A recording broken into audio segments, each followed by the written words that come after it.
JSmodels contacted the Model Rail Replacement podcast and asked if one of us could have a go at one of their kits and give it a bit of a review.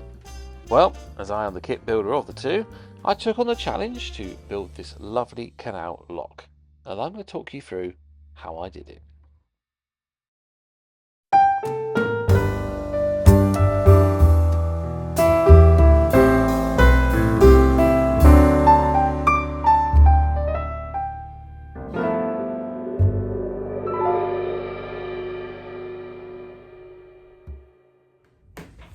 Hello, I'm James, and you found my channel, Western Signalman. Now, if you've been following me on the podcast, that's the Model Rail Replacement podcast, you'd know that JSmodels have sent me a Canal Lock kit to build and review. So, without further ado, let's build and review this kit. Well, when I first started recording this video, I did about 10 minutes of unboxing, which after editing this all together, I've realised that that's far too long and you're going to get bored of that. So I'll just talk you through what is in the box. First of all, a set of very comprehensive instructions. I would put them as a Lego manual style instructions. They are that detailed. They really do help with the build. If you follow them through, you can't go wrong. Really impressive things. Next then is the kit itself. There's a little tiny white box in the kit which contains all your detailed parts, the 3D prints, the brass photo etch. Very useful, and a nice little box to keep it in, and as we'll see later, just the right size to help with the kit build, which is quite useful as well. And then following on that is all the parts to make the kit, made from various depths of MDF wood, the thickest being a 6mm piece. I think there's a 3mm off the top of my head, and a couple of 1mm pieces as well, some nice thin bits to work with. All beautifully cut, lots of detail in there.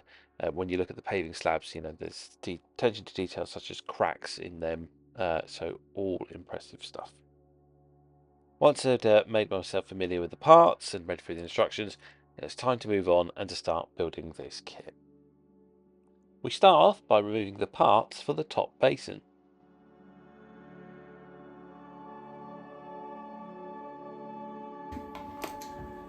Right then, I've removed the required parts and just trying to work out the alignment. So these two are exactly the same in shape, so it doesn't matter which one goes where. And then following the instructions, there's an indent here, you can see in there. So this little tip here will sit up here, like so. And the same with that one on that side, so they go the same way around. And then once they're attached, add that bit. Oh, I forgot to cut that bit out. Let's go back and get that out in a minute. And yeah, happy days. So that'll go there and that'll go there. So yeah, I'm going to cut that out and you're going to have another time lapse.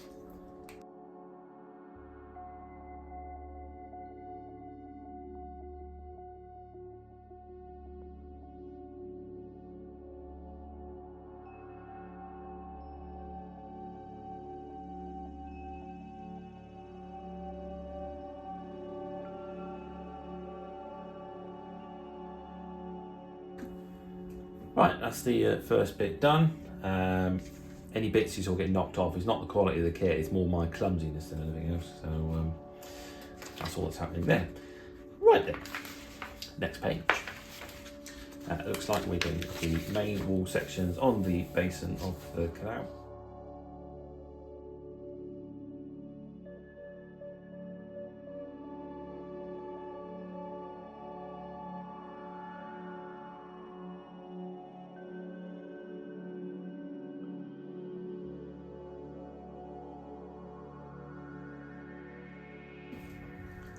Now, one thing to be careful of, as I almost wandered into this trap, me being me, is the way that this base is cut. You can see there's an additional tab here to what this tab is here, so that the symmetrical there, but not here.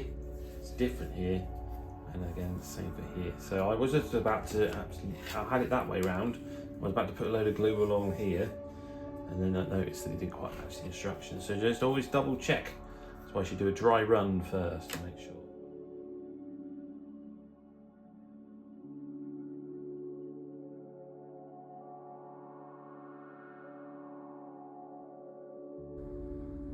Right, I did try and film putting these extra bits of walls on, but the clicker was playing up.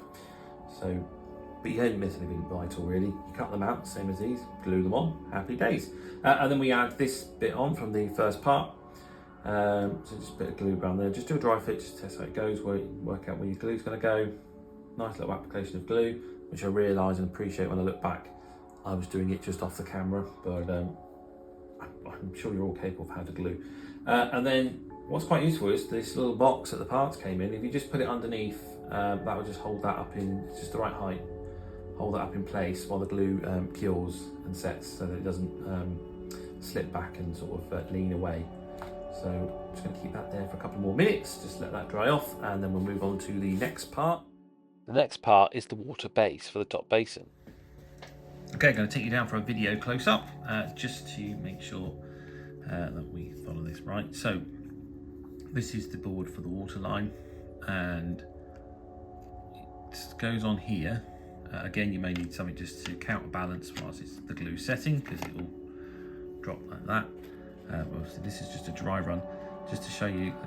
Put it on here, you just butt it up to these notches here, and then if you look at the instructions, it should be that this curve here should align up with this wall here. So do that there, on that side there, and yeah. So I'm going to glue that on.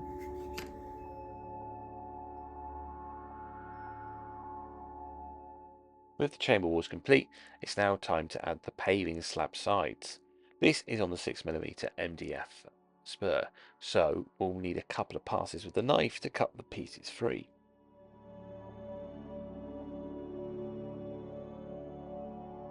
This is 6mm thick MDF. It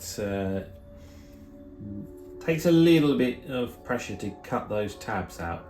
They're a little bit thicker than on the other spurs. So just get a nice fine blade. You can just push it and then you will get them out. Maybe just a little bit of sandpaper, just take the nibs off. I can feel them on there, so I'm going to probably do that in a second. Then what is needed is to pop these on top to get them in place. There's a nib here, and that just you've got a hole there. Hole there. So we turn that around. That just slots through there, and then this other bit here goes in like that. So I suggest aligning with the hole first. Which now, talking through it, I can't do. There we go. Align that up, and then this will just slide in place like that, and then you can just glue it all together.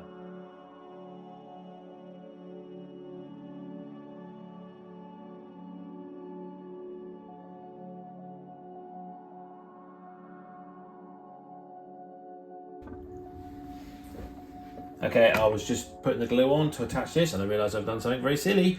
I forgot to add the 2 bits of wall to finish off the canal wall. So apologies there. Right, let's go back and make sure that we get everything right. These 2 bits here, I forgot to add them.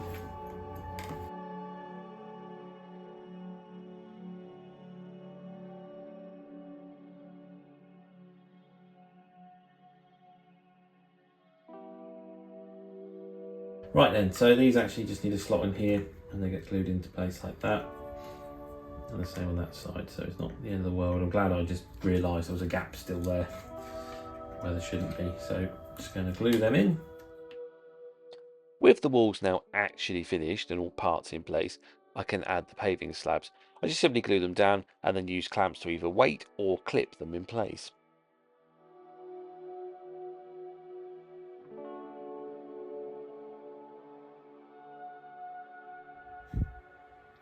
Right, well, I'll just leave those weights on there just to wedge everything down, let the glue dry. I'll just glue these ends on. And the instructions say if they don't fit, you may need just to sand the tops down a little bit. Mine was fine, so no issue there. So I'll just put a bit of glue on.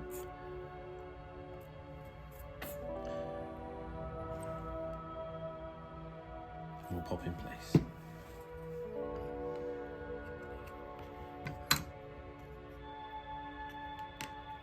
Easy as that. Right, with the canal, well, its main part built, got to add the push stops. So these are on the spur D sheet. There's plenty of them. You need 6 for each side. They go here and on the other side. So it's a case of cutting them out and gluing them on. So away I go.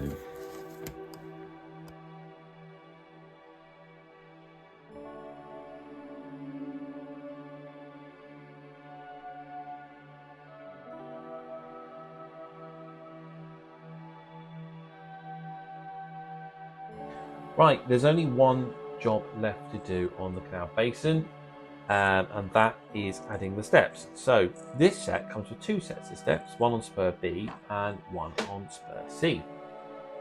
Now, you don't have to use both because the instructions say that typically on a canal lock, only one set of stairs would be provided, and that would be on the towpath side. So my biggest question is to work out what side to put the stairs on and how I intend to incorporate this into the layout.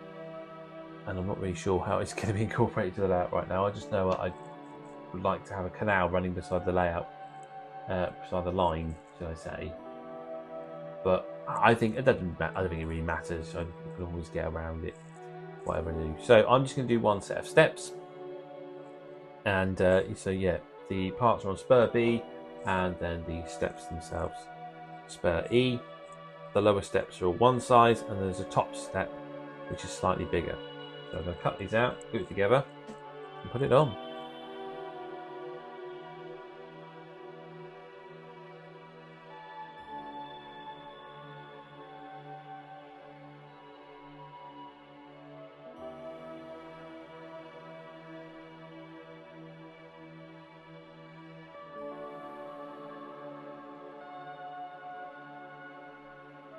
Okay, that's the last bit added on then of the steps to the basin, and that is the basin build complete, pretty much. Next jobs then, following the instructions, is to add the lock gates. We've got them to do. There's still some ladders to add, and then actually I think that might be it. Let's have a look at painting this bad boy. Right then. It's a case of cutting out one gate from spur C, one gate from spur D, and gluing them together. So let's start with that. The instructions require you to cut out the parts of the gate, glue them together, and then use the jig guide that also comes with the kit to sand and profile the edges of the gates so that they close together properly.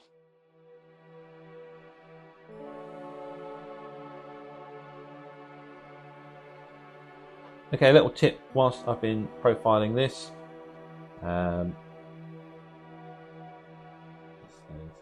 Into the angle.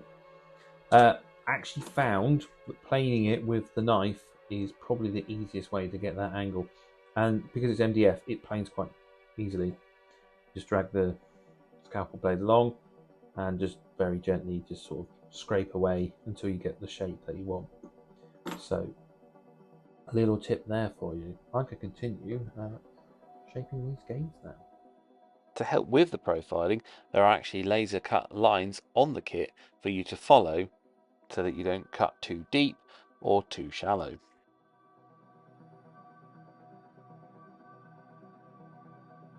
Okay, so I've now profiled the gates and fitted them in place. Now these two are quite forgiving. You don't have to do too much to get them to fit. Just following the guide will be sufficient enough. These two, however, take a little bit more work, and that's because they need to slot in this very tight gap here and here and up against the waterbed here. So you may just need to sand them down a little bit more than this profile guide shows. Now the other thing to bear in mind is when you are sanding the collars, using the guide, you need to make sure that they are flush. So at the edge of the guide is flush with what you've sanded, and that's important for the 3D fitted part that goes onto it next. So talking of 3D fitted parts, it's time to move on and add them. Okay, that's the gates profiled and they fit within the lock. So now we need to add the tiny little extra detailed parts. The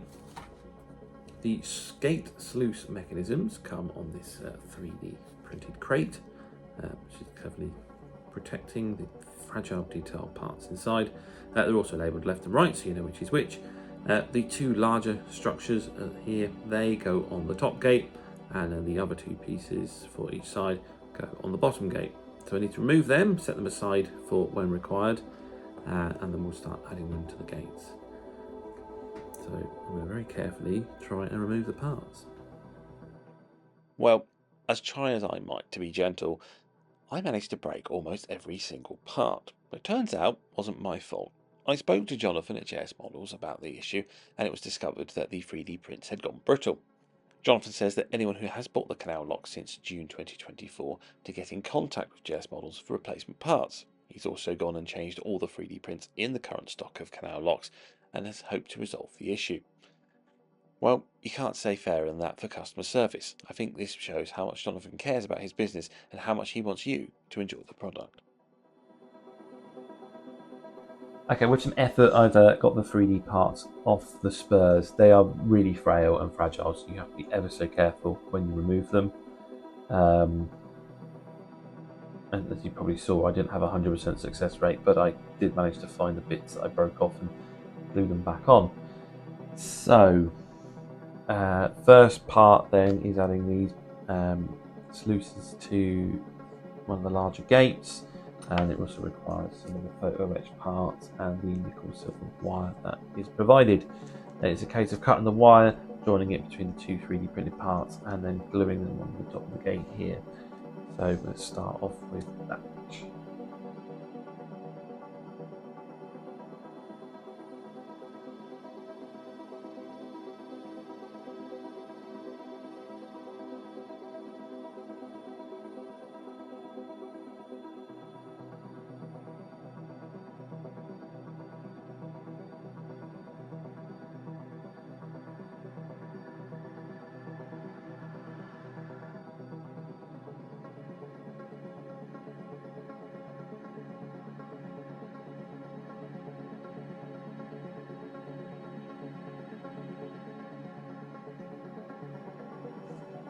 Next job is to glue the sluice linkage.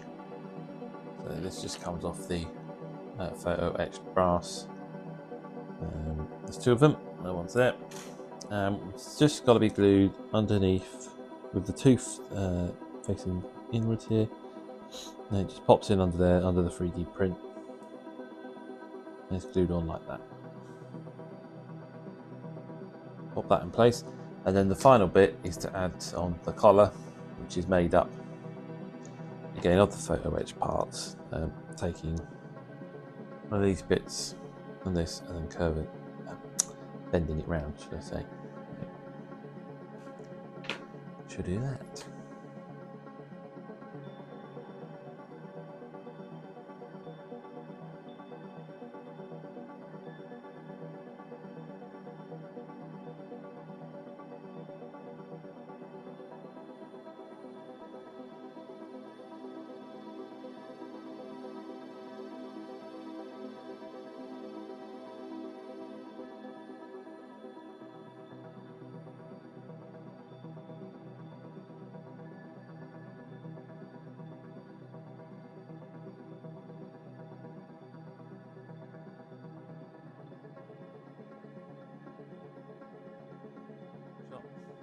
And that's the collar on for the gate mechanism. So there we are. I thought I knocked that off, but that's actually all right. The glue's held, so it was just it just felt like it was moving. Really, it's fine. That's it for the gate. The other three need the same work doing to them. Okay, the sluice for the top gate then is the larger mechanism in the 3D print, and then it's just a case of cutting out one of the gears from the photo etch.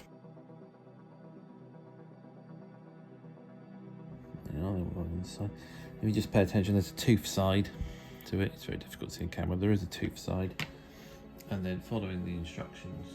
So you turn this upside down. Goes. Get this right.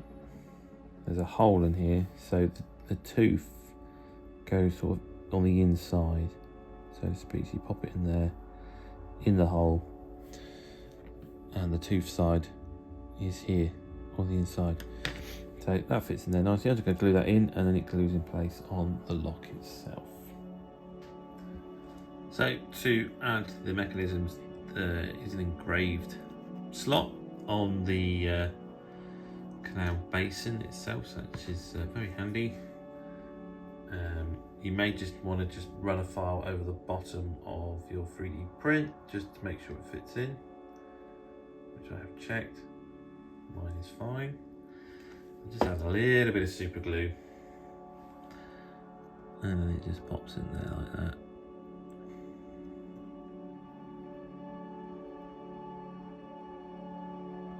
And you just want a couple of seconds to hold it there, just make sure it goes in. The gates are exactly the same. There's these patches here for the collars or hinges, whatever you want to call them. So they'll go in there. I'm not going to glue mine in just yet because I want to paint the gates separately. So they'll just be in place for the moment until I get round to painting them. So there's, I believe, only 2 jobs left to do, and it's the bridge and the ladders. Okay, bridge is next then, and it's the beam that came from spur E and the railings as well, and they came off. I'll have to check, I think it's spur C, no, spur D. So railings, they're nice and easy, just cut them off, just clean the joins up whether they were held on. As for the beam is going to require the jig again, and it's to be sanded to the profile of the bridge angle. So this one here, so just gentle sort of a V shape basically, and then it glues all together. So you don't need to watch me sanding a bit of wood. I'll just show you when the bridge is done. The final job then is to make the ladder. So I need to cut out the ladder rounding jig. They glue them back to back. Then it's a case of cutting the ladders out and we place them round the jig, using the whole thing to fold the ladders into shape. So cut them out. Make sure they're nice, clean.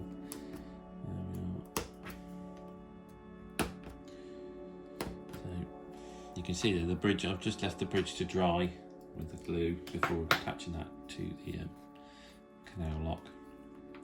But there we go, so that's that.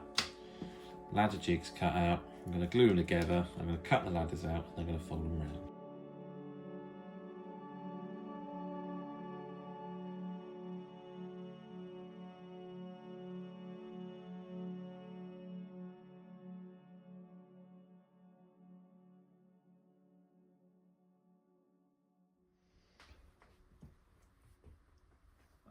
Right, here we are then.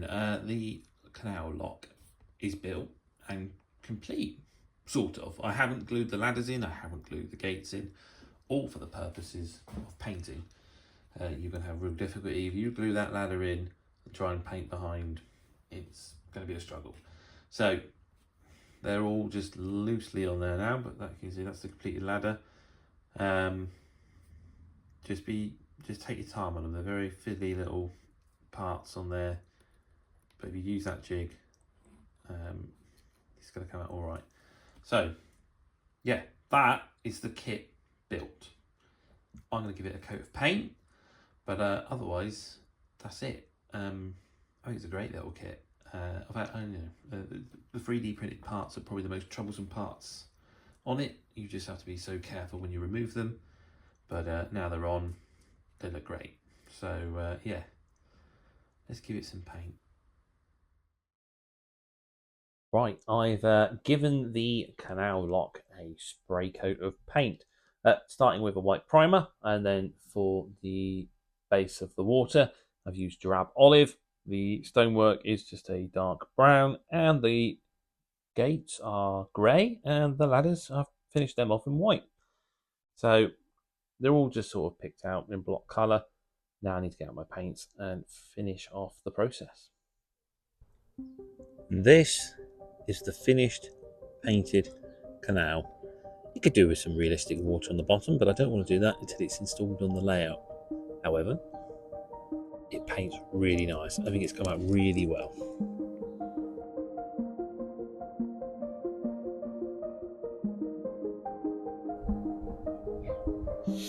So this brickwork here, this is a mix of Revell colours, various tones of grey, and then some earth brown just to pick out some of the bricks. And then to do the mortar lines, that's chalk. So I've grated some chalk and then I've just brushed it in with my finger into the mortar lines and then sealed it in with some varnish, which I think is very effective and really brings out that lovely detail on the kit. See, I've painted the bridge, give it a weathered black look. The same with the arms and the gates. All those 3D printed parts have come out really nicely. The gates themselves, that's a life colour weathered wood. And then I've just studied the photos I took down at the local canal of what the lock gates look like down there. And then we've added some green weathering powder and a bit of Revell black green paint, just dry brushed on, just to give that sort of algae stained look. Then in the lock itself, the walls have been treated to pretty much the same, a mixture of black green, some more of an olive green, some earthy browns in there, just to give it that sort of smudgy, sort of algae again, slimy wall look. That really finishes off, I think, a little bit of like woodland scenic sort of vegetation just growing out the cracks. Really finish it off. The ladders, they've been weathered, so I've spray painted them white. And then just picked out I've actually used the wood colour brown to give it that rusty effect, and then the darker wood colour, a bit of black on the bottom for where the ladder's going to be its most filthiest when we come to these set of gates. I've taken the same approach here. All in all, I think this has come out really well. Absolutely lovely kit.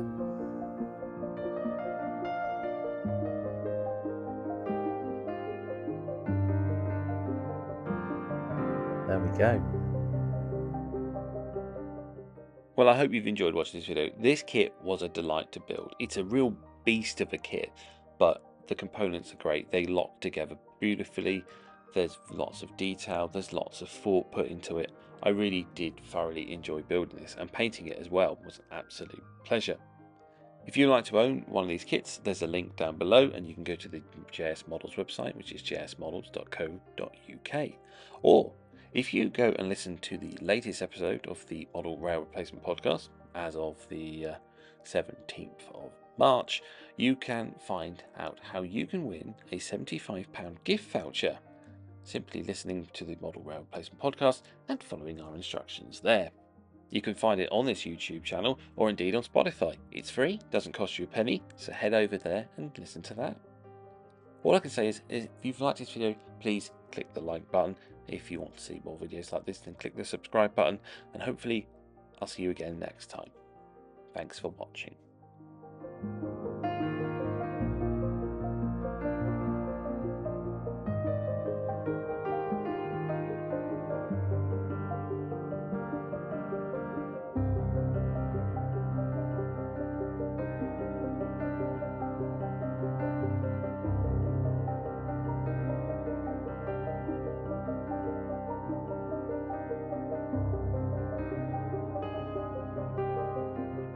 Here you go, look, you can just click on the podcast here.